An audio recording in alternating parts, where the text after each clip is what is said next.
Mani sauc Ilze. Es esmu māsas profesijā jau 20 gadus.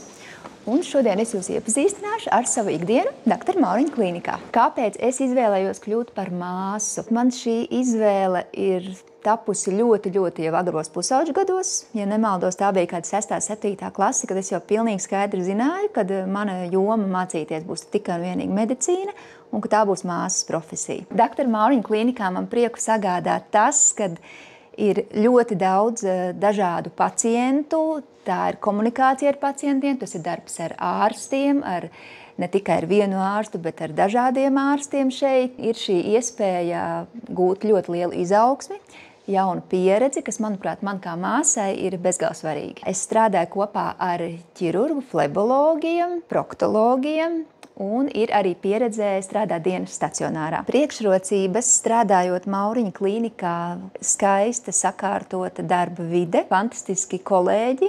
Šī man ir arī pirmā pieredze strādāt tik lielā klīnikā ar tik daudziem jauniem kolēģiem, un man par to ir patiesas prieks.